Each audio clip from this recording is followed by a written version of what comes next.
Okay, so this is part 2 of Emmon Bach and his á'isla Appendices in his dictionary that's called uiksisda.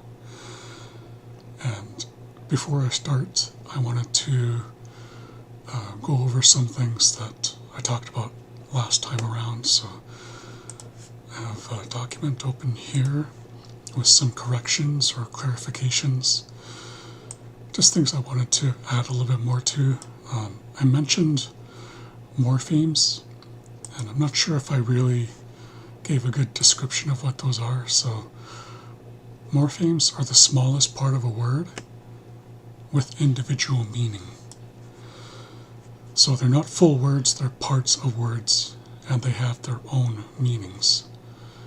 But they usually cannot be used on their own. And morphology involves the changing of words when morphemes are combined.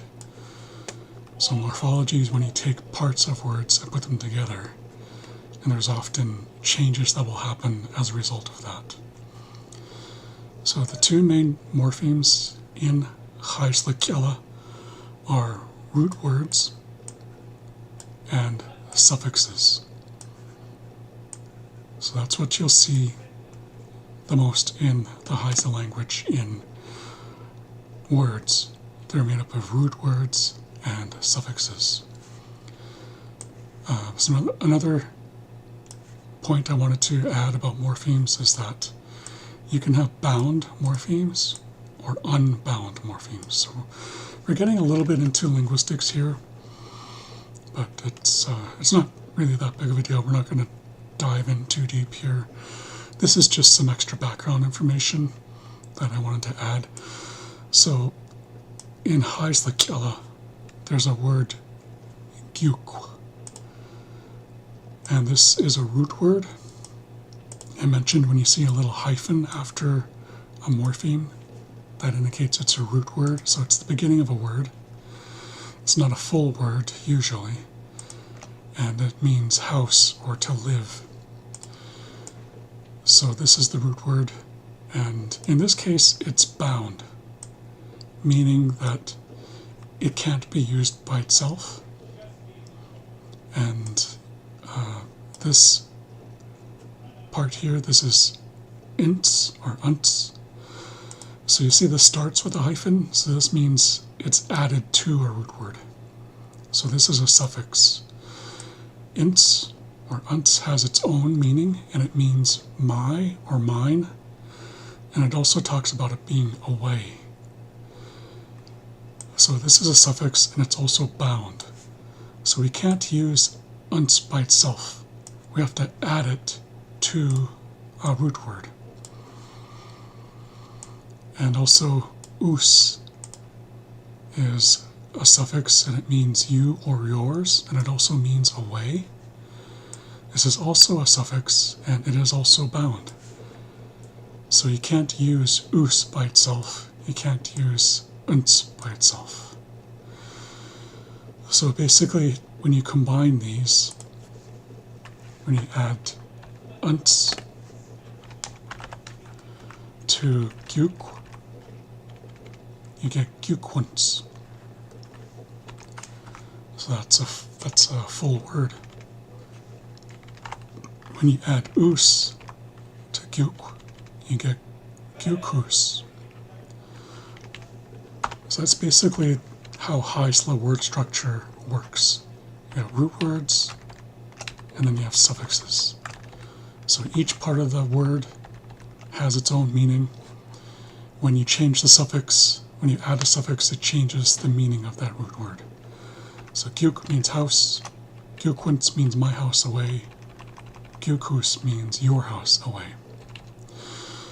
So something else that should be talked about here is that some root words in á'isla can be unbound, meaning that they can be used without a suffix.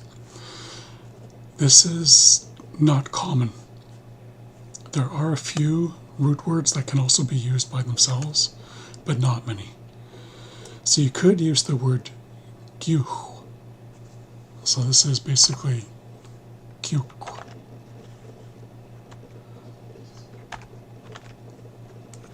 And so adding a, so this could be, so when you use the word gyuk as a root word, it's bound. So it keeps this KW there. When nothing comes after it, you delete that rounded K. The rounded K becomes a rounded X. And it becomes gyuh. So this is if we're using the word by itself. We're not adding anything to it. Just space after the word. So gyuh means house. And when it's used as a separate word, it is unbound. You might see it come after another word like this. So if you have the word small, and you add S, this S is basically like what we talked about last video. It's short for haste, which is often reduced to an S. So it's reduced down to one letter. So this S stands for haste, which means by, of, or about. So when you add this S, it becomes a mass. So basically, a man means small. This S means by, of, or about. And then we have gyuh. Since there's nothing after gyuh, it is unbound. It is being used as a full word. So a mess, gyuh, means small house. And I talked a little bit about base words. So I'm not sure if I clarified that that's my term. That's what I call it personally. That's a name that I came up with. The linguistic term for it would be a stem. So basically a stem is a word that it's like the default form of it. And it can't really be broken down any further and still be a full word.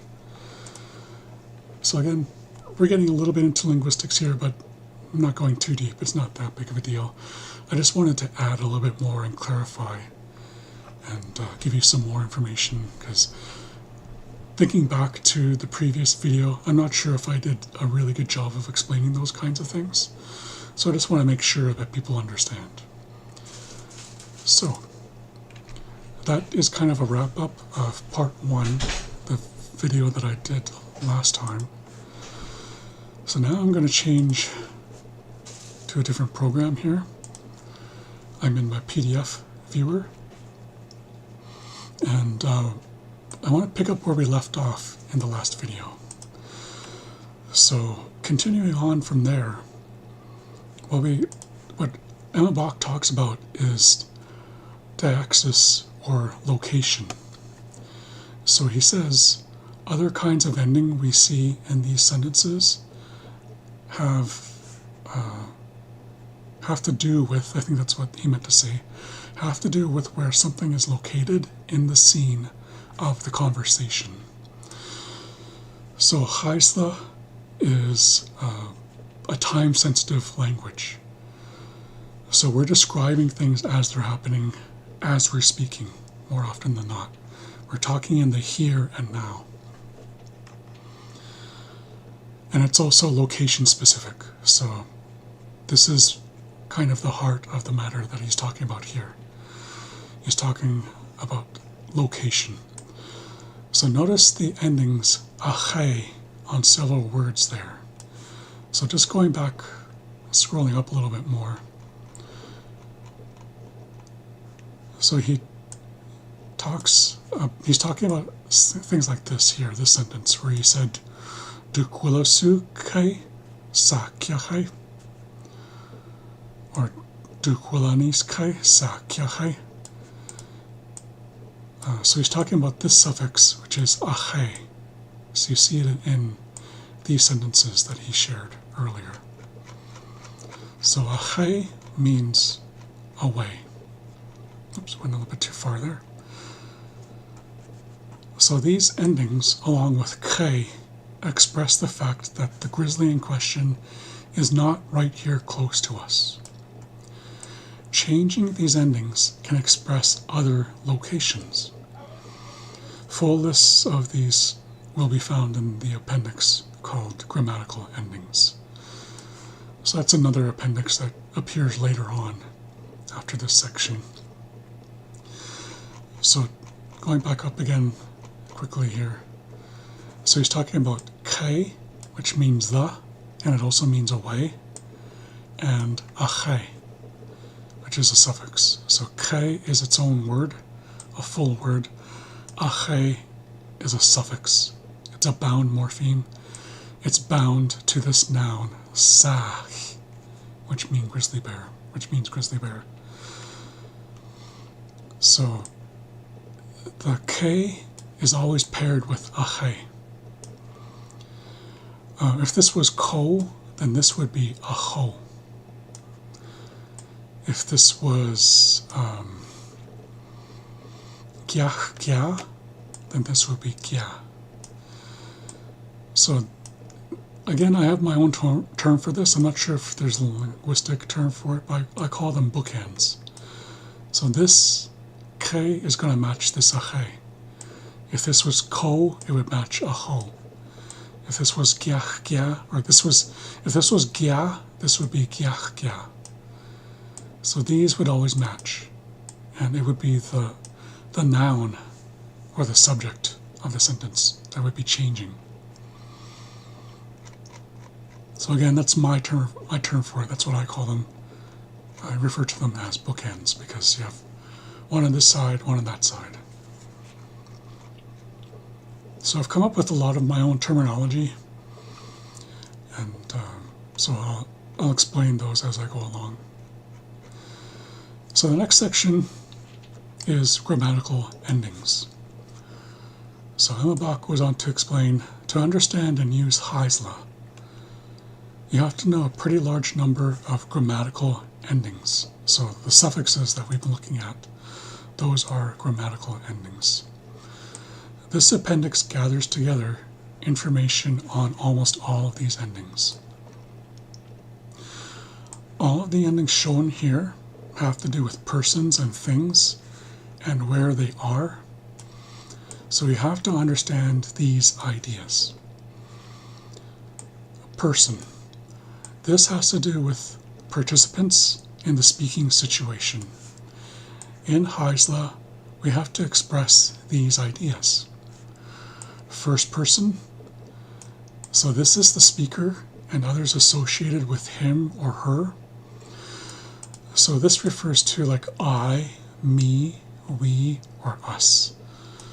Those are all first person terms. So in á'isla, that would be nugwa. So you'll either see the full word nugwa being used as a grammatical ending or a suffix and being added to the end of a word, or it'll be reduced down to the letter N and then added to a word. So that's first person. I, me, we, us. Those are English words, obviously. In á'isla, that would be nugwa, or the letter N, or EN. Sometimes you'll see AN. So that's first person. And next is second person. So this is the one or the one spoken to. So this is you or you guys. And in á'isla, when it's used as a suffix, it would be us, the us that we saw earlier.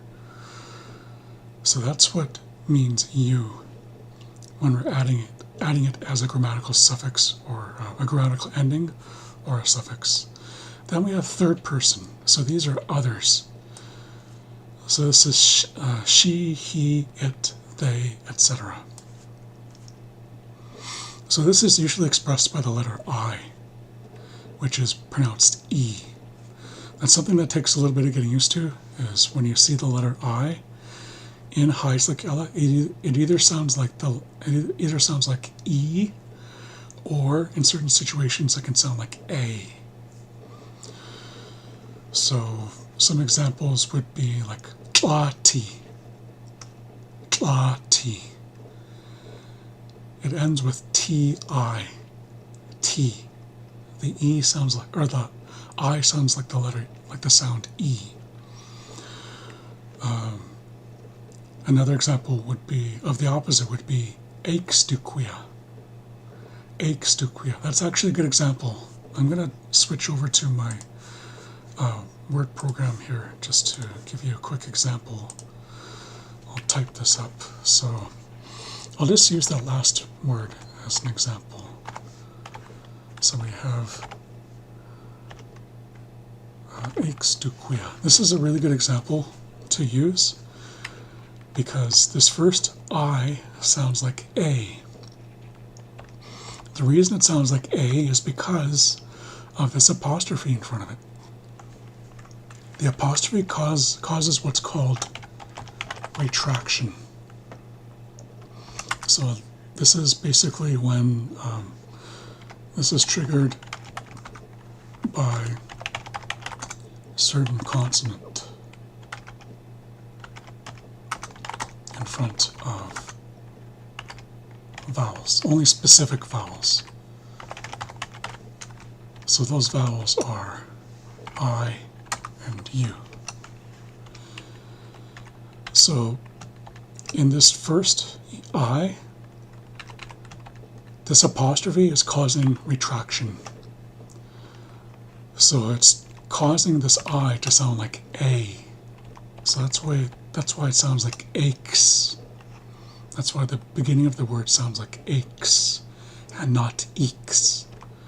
Because this apostrophe is in front of this I and it's causing retraction. In the second I, it sounds like E. So it's kuya, kuya. So the second I is not retracted because of this rounded Q in front of it. The rounded Q does not cause retraction. Only certain consonants cause retraction in the letters I or U. So this first I is being retracted by the apostrophe, so it sounds like A. The second I is not being retracted because of the rounded Q that was in front of it. If this was a regular Q, then it would be causing retraction. Then this would be kaya. But since we have the small raised W, it cancels out the retraction. So this I, its default sound is E. That's something that takes some getting used to.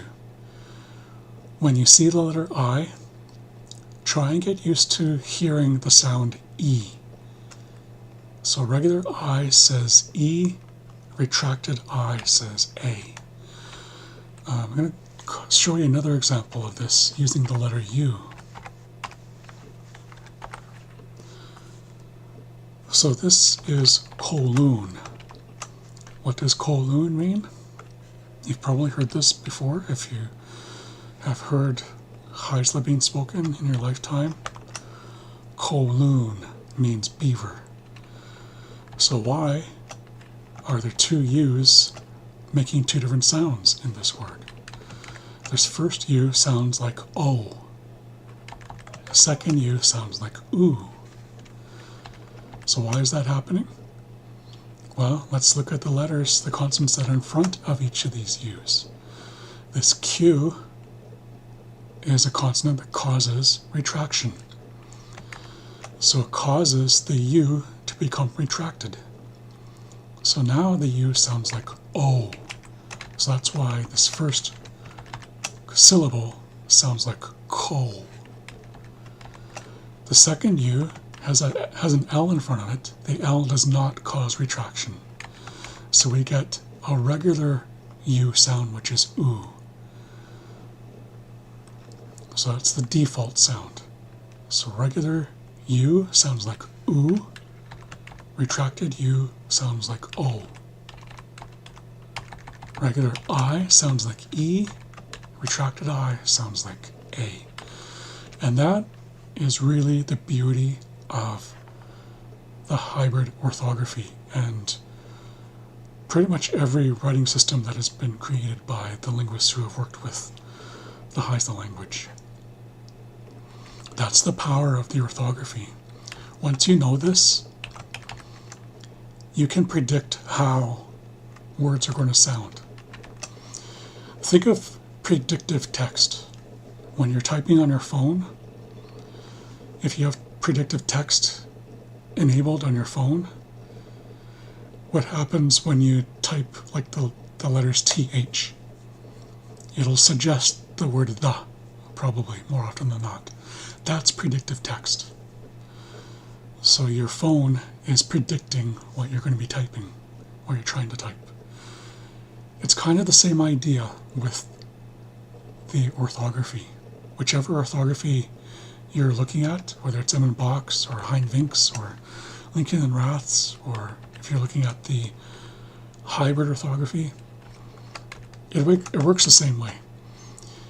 Once you get used to these ideas, once you're looking at these vowels and looking at what's in front of them, you start to be able to predict how those vowels are going to sound and how these letters and symbols interact with each other. So it's really helpful to know the individual sounds and also how the sounds interact with each other. And another example is this Q. So we have a regular Q, which sounds like K. When you add the small raised W, it turns the Q from a regular Q into a rounded Q. So it becomes Kwa. Kwa. So that's another really helpful feature of the orthography. That's something that's really interesting once you get used to reading.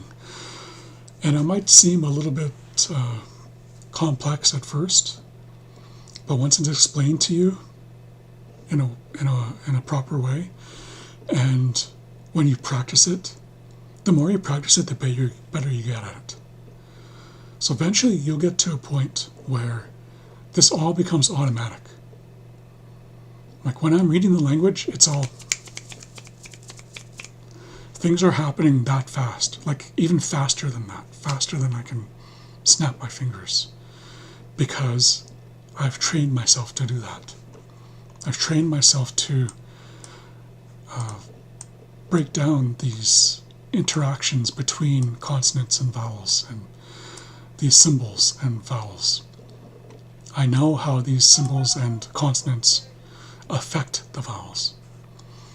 As I mentioned before in the last video, consonants always make the same sound. This rounded Q is always going to sound like Kwa. It'll always sound like that. But the I is going to make one of two sounds. So you just have to figure out which sound it's going to make. And the way you do that is looking at what's in front of the I, or looking at what's in front of the U. So that's some helpful advice when you're getting used to trying to read any of these á'isla orthographies.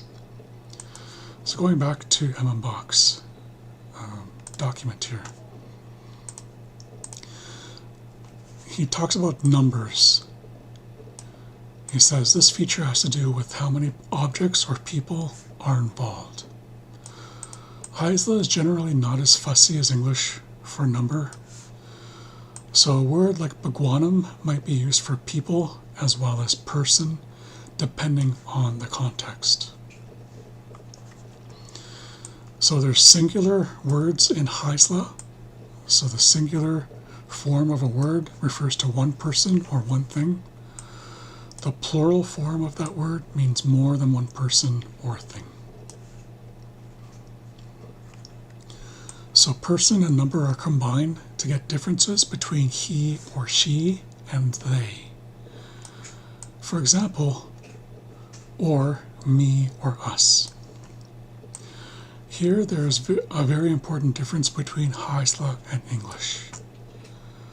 When you say we or us in English, you don't know whether you are including the person you are talking to or not. So, yeah, when you say we, there's not really any distinction. You're not really specifying who we are. In á'isla, the difference is very clear. So there's a difference in we when you're talking about we in á'isla. So there's inclusive endings like niece that refer to the speaker and the hearer and maybe someone else also. So that's inclusive. Niece or a niece means all of us. Exclusive endings like nuh exclude the hearer. So niece means everybody that's around. Nuh means everybody except for you, the person that's being spoken to. So it's very specific and it's very different from how English works. So this is why it's helpful to understand that there's a big difference between how á'isla works and English. So these are some of the fundamental differences. And if you understand these, it really makes a difference in your understanding of the á'isla language. And it'll help you learn the language better. So in English, this difference must be inferred from context, except in some special expressions like let's go. Let's go is an invitation that includes the you of the situation. So let's go means everybody. All of us, let's go. Leave us alone is a request that only makes sense if the us is understood exclusively. So when you say leave us alone, you're not including the person that you're speaking to. So this is an exclusive term. The us is exclusive. So the us means me, the person who's speaking, and another person, maybe a couple other people. So you're talking to somebody else that's not a part of that group. So that's exclusive.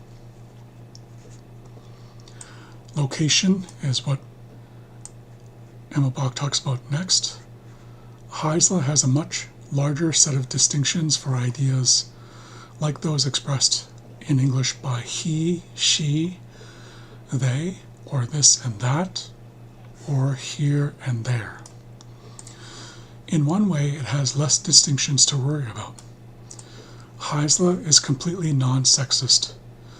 Pronouns for third persons do not distinguish between him and her, and so on.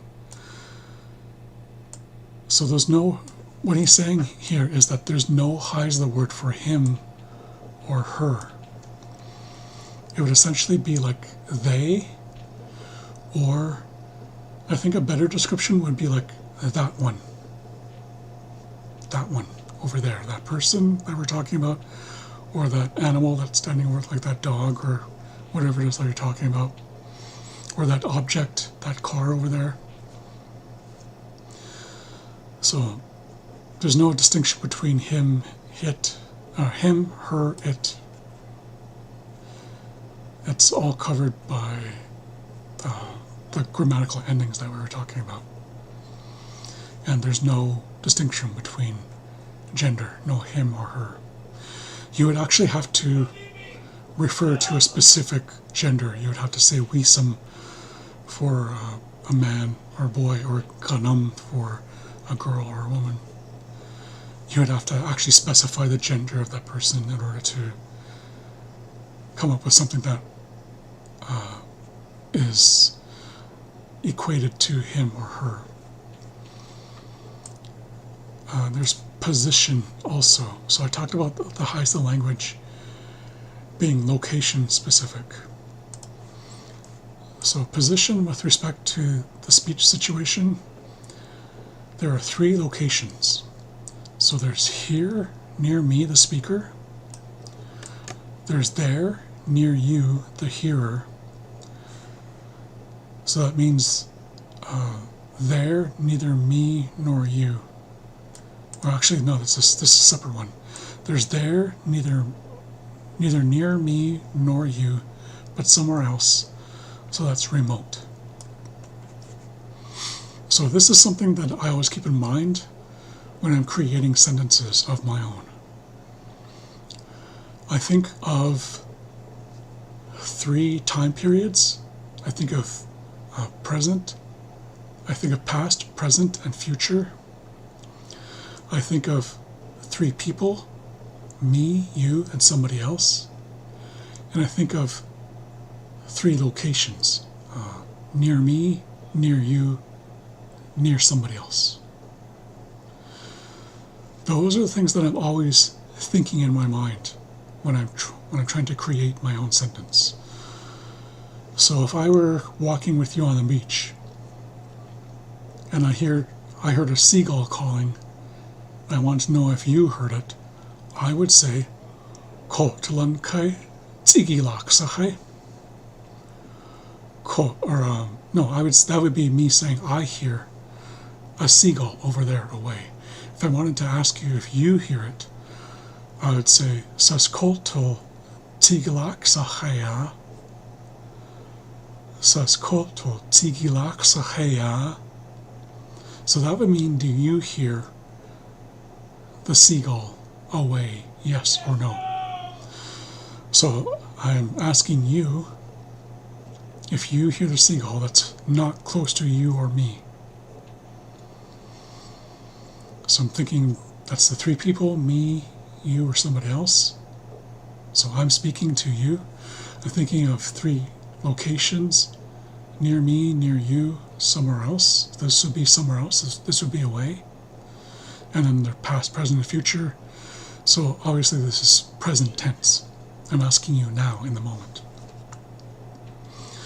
There is a 4th possibility, something that was here recently, but is now gone. We refer to this as gone or just gone. So again, the same situation.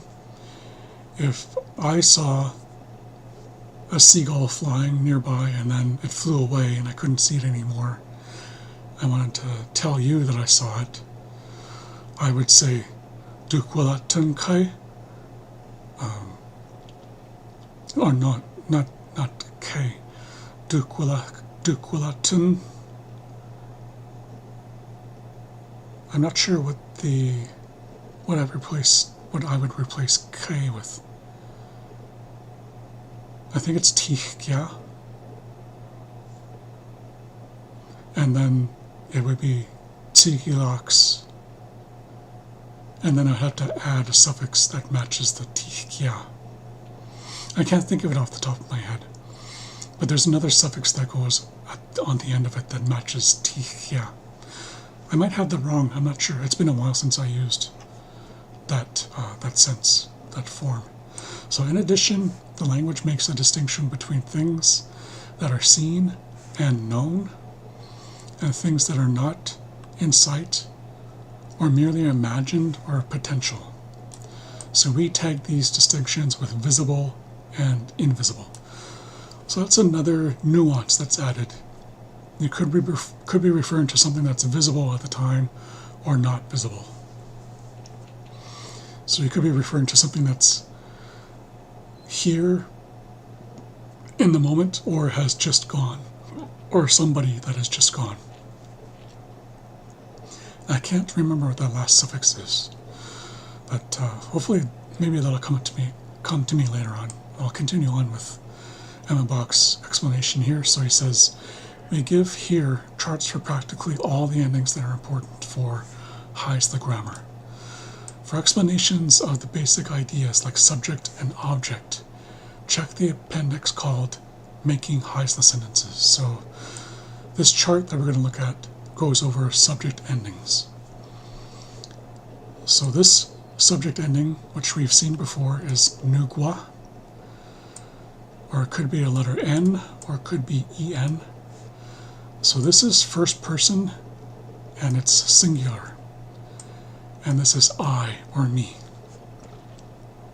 So when you say nugwa, or the letter N, or EN, or AN, at the end of a word, that's a first person singular grammatical ending, and it means I. Su is second person singular, and it means you. Su can also be used for second person plural. And he talks about reduplication of a verb. So reduplication, I'm going to switch to my Word document here. So this is another linguistic term, so I'll explain this. Reduplication is basically when the first syllable of a word is copied and added in front. So it's used for pluralization, but not always. So I'll put in brackets here, usually. It can also be used for something that is like a repeated action, or it could be like very something. Very something. So it could be something like an action that is done repeatedly. So an example of the repeated action that I can think of is uiksisda, which is the word for soccer, and damkwa means to kick, and uiksisda means you're kicking repeatedly. So that first syllable, so damk is kick. So we're taking that first syllable, we're copying it and pasting it to the front of the word.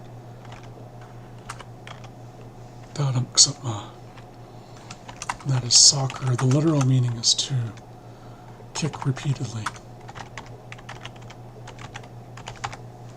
So that's one example of reduplication. So the copying of that first syllable, or the first two letters of a syllable, that's reduplication. That's one form. That's when we have a repeated action. Another example is nakwa, which means morning. If you take that first syllable, the N-A, or the glottalized N-A,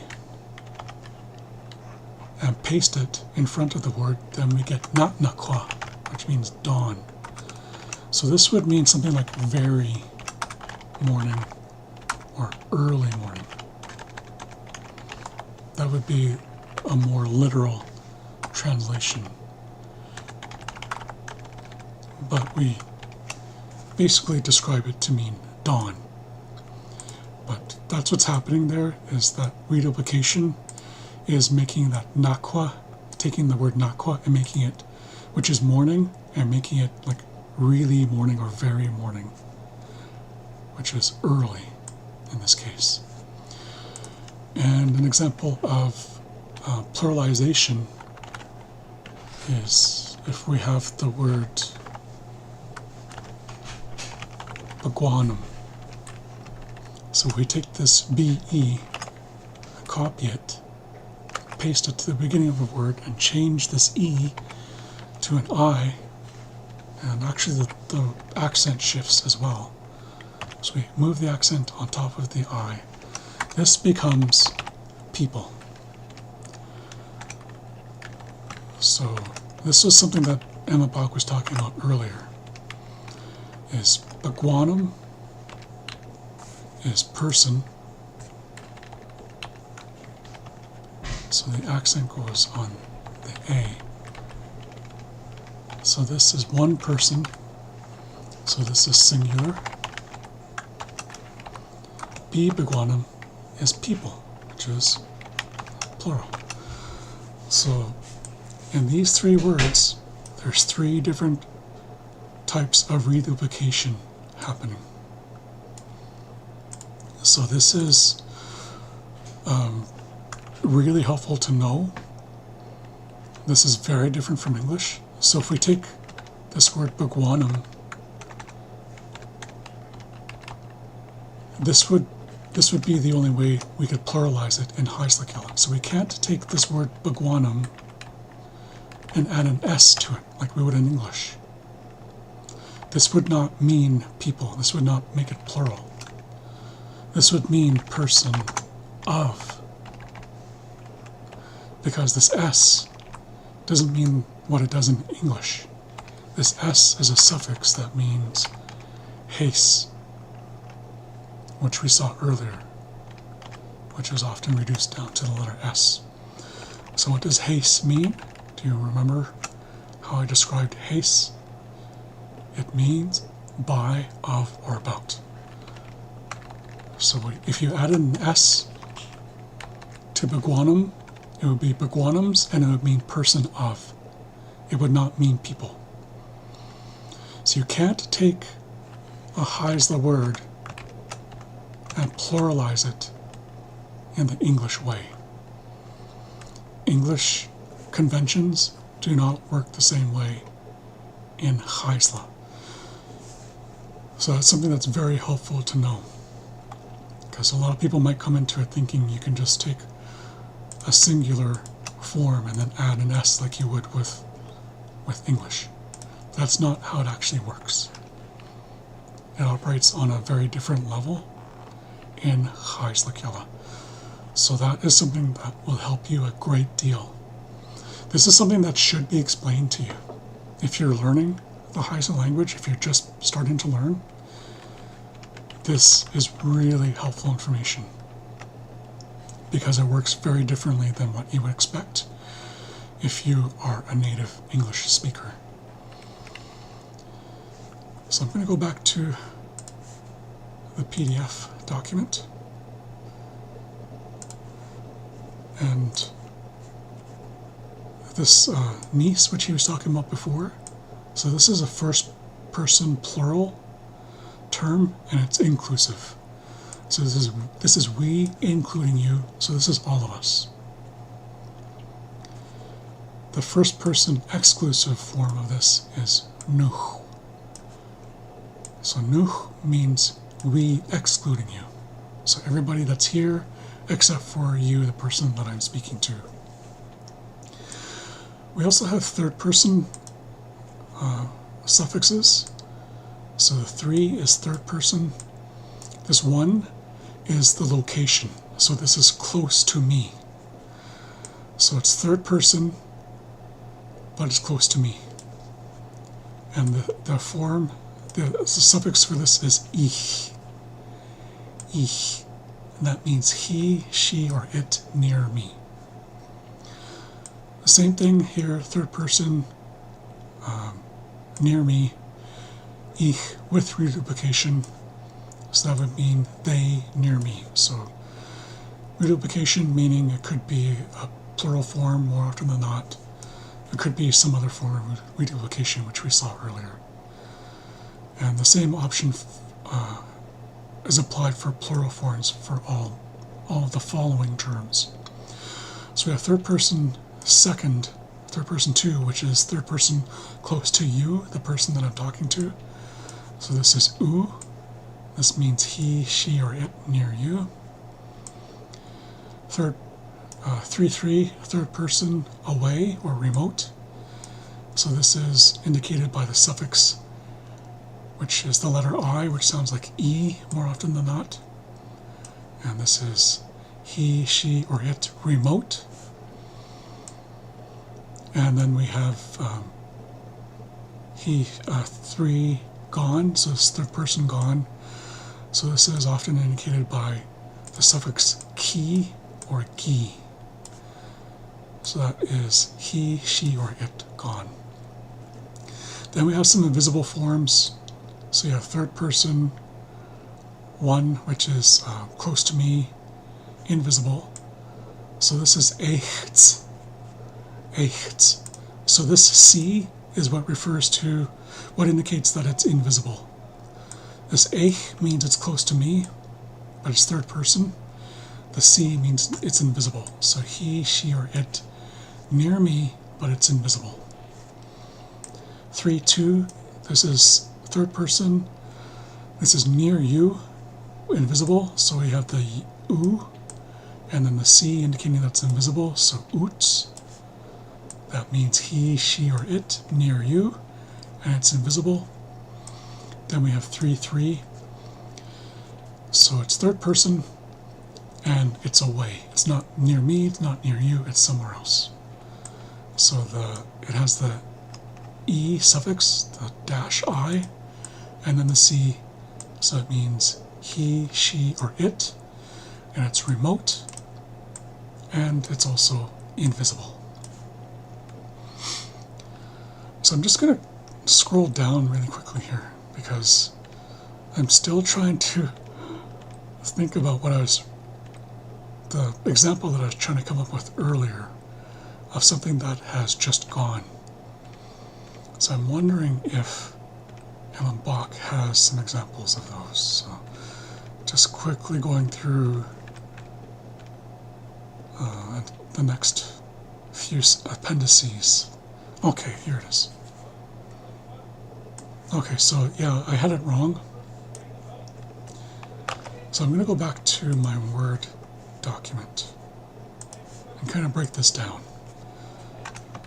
So as I said before, I haven't used this form in quite a while, so I kind of forgot how it works. So I'm going to change a few things here.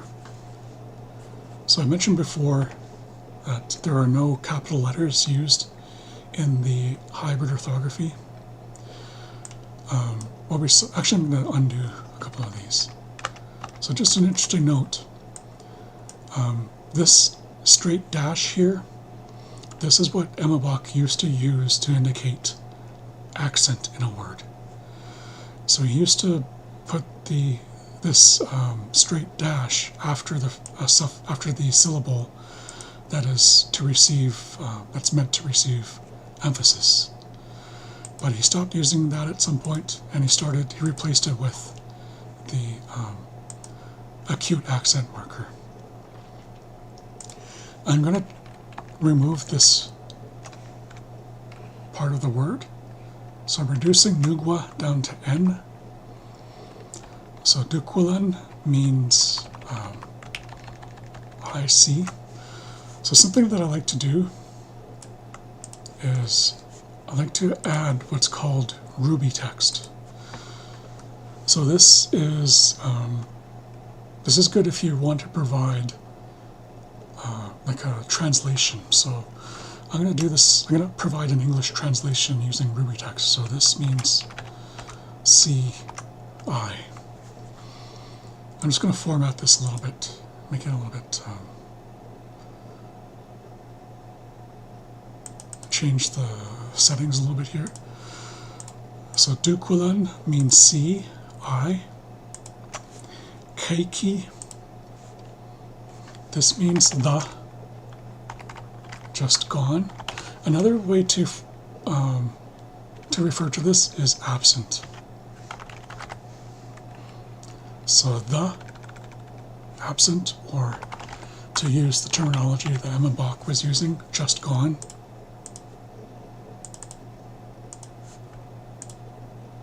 And then I'm going to add, there's an accent marker missing here, so I'm going to add that. So you have hate mas, which is chief, and this tichkya, means just gone. So I'm going to add some Ruby text to this. So this is chief,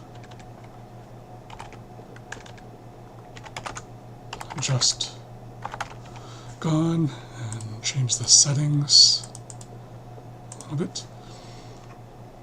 And I'm going to just adjust one thing here. Okay, that looks better. So I like to use Ruby text because it allows you to really get a better idea of how á'isla word structure and how á'isla sentence structure really works. So du'qulan means see I, keiki means the, just gone, he mastikya means chief, just gone. So the full sentence would be du'qulan keiki he mastikya. I would actually change this further. So if something is just gone, that would mean you wouldn't be able to see it anymore. So if you can't see it anymore, that would be past tense. So I'm going to just copy and paste this. It pasted the whole thing. So I'm just going to change. I'm going to get rid of a few things here. One of the drawbacks to using this Ruby text is that it tends to kind of lock in your text. So I want to change this to du'qulan. And I'll add the Ruby text to this separately. So CI. I'll center it on top and raise it above just a little bit. So I'm going to cut this and then paste it.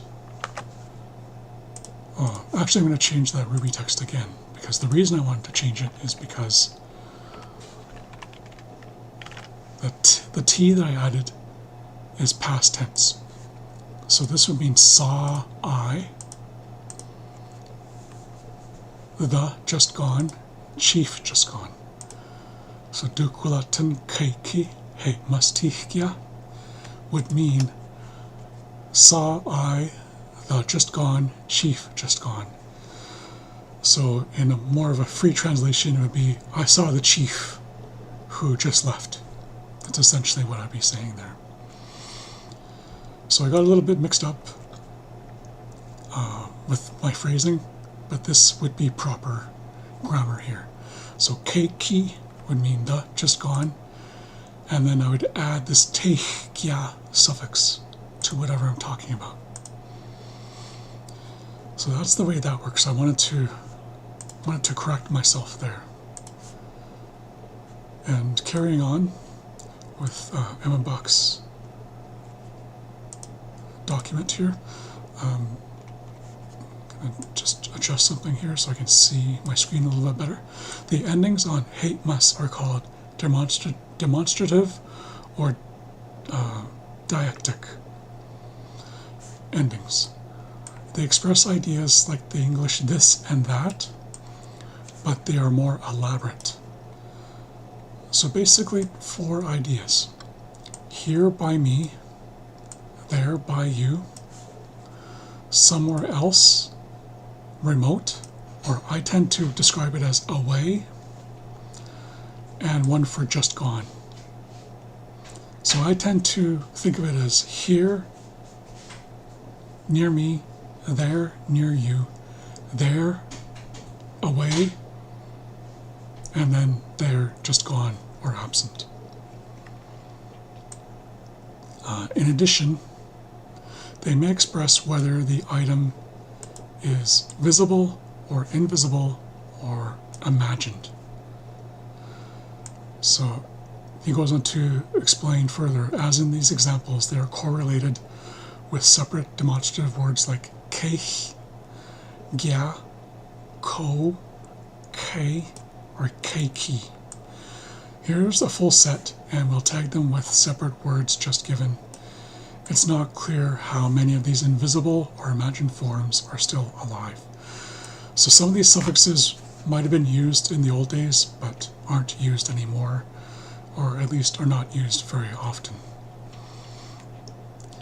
So here we have keich, which goes with giach gia, and this means here, by me, visible. So the sentence that we saw just a few minutes ago, dukwalatan keiki, hey mas giach gia.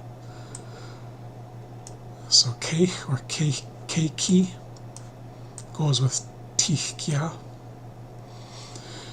If I wanted to change that sentence to what's being mentioned here, I'll switch back to Word. So I would switch this to, instead of copying this over again, I'll type it out again. So I would say, dukwallan ke, oops, hey mas ache. So Emmon Bach is talking about this K. Actually, he was actually talking about keich and giach gia. So I had to correct myself again. This keich could also be, you could also say gia. So dukwallan keich hey mas giach gia would mean I see the chief, and he's here close to me. He's like standing right next to me. Or you could say dukwallan gia hey mas giach gia. So this is here. This is near me.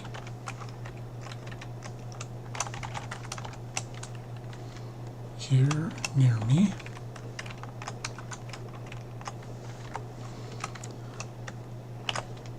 In the next example,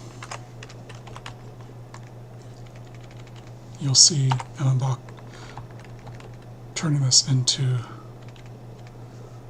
ko and aho. So dukwallan ko hey masaho means I see the chief and he's there, but not near me anymore. Now he's near you. He's closest to the speaker, or the person that's being spoken to. So there's here, near me, the speaker, and there's there, near you, the listener. And then we have K, followed by ache, and this is away. So it's not close to anybody. It's not close to either of us, it's remote. And then we have what we saw a little while ago, where we changed this to keiki, and then we changed this to tichgia. So we have dukwallan keich hey mas giach gia. I see the chief here near me. We have dukwallan ko hey masaho. I see the chief there near you. Then there's dukwallan ke hey mas. Oops, I forgot to change. I forgot to delete that G. Dukwallan ke hey masahe. I see the chief there, away, not close to either of us. And then I also forgot to change this to past tense because dukwallan keiki hey mas tichgia means I see the chief, but he's no longer here, he just left. He's absent, he's just gone. So going back to the PDF. So I just went through those, and you could also use keich followed by atchgia. That would be here, by me, invisible. We have ko atcho. That would mean there, by you, invisible. We have ke atche, and that is remote, invisible. Okay, so I'm going to switch back to my webcam here. So I'm hoping that that will help you get a better understanding of how the á'isla language works on the one hand, and also how different á'isla is from English. If you want my personal advice, if you're going to learn how to speak á'isla Keala, the best way to do it is to forget English. That might sound a bit extreme, but I'm not saying forget it completely. What I'm saying is take what you know about how English works and just try to push that to the back of your mind, because it can cause confusion when you start learning about how the á'isla language works. If you want to learn how to speak á'isla, you have to think á'isla. So you have to think about when you're speaking, you have to think about who's speaking, you have to think about who you're speaking to, you have to think about where that person is, where the object or other person that you're talking about is. You have to think about past, present, or future tense. All of those things go into those sentences that I was sharing with you. So, Dukwalangia, hey, Maskiachgia, I see the chief near me. I'm seeing him now. He's standing right next to me. He's right here. Dukwalanko, hey, Masaho, I see the chief and he's close to you. He's near you. He's closer to you than he is to me. Hey, Maske, or Dukwalanke, hey, Masache, I see the chief and he's not close to me. He's not close to you. He's somewhere else. Dukwalatan keiki he mastichia. I see the chief, but he's not around anymore. He's just gone. He's absent. So when you understand that, that's going to give you a lot to work with, and it's going to help you understand how á'isla works. These are things that people should be teaching you. You should be learning all of this when you're first learning how to speak the language, because it's going to help you tremendously down the road. The sooner you start learning this, the better off you'll be. And that's why I appreciate Emmon Bach's writing so much, is he explains a lot of the behind the scenes kinds of things happening in the language. And these, once you get an understanding of how all this works, it's going to make learning a lot easier. Once you start learning all this, you'll start to think á'isla. That's what I call á'isla logic. When I'm creating a sentence, I don't create an English sentence and then translate that directly into á'isla. I think of the most important English words that I'm going to need. So I'm going to need a word that indicates that I'm seeing something. I'm going to need a word that indicates that I'm looking at something. I have to indicate what I'm seeing and where it is. So once I know that, once I know the verb dukwala and the word for me, the word for the, which is in this case ke, the word for hetmas, which is chief, and ache, which means he's away, he's remote. Once I understand all of that, I'm able to put it into a á'isla sentence in a way that follows á'isla grammar, that makes sense in terms of á'isla sentence and word structure. So that's how I'm able to create my own sentences, because I understand all of that. I'm thinking about all of those things.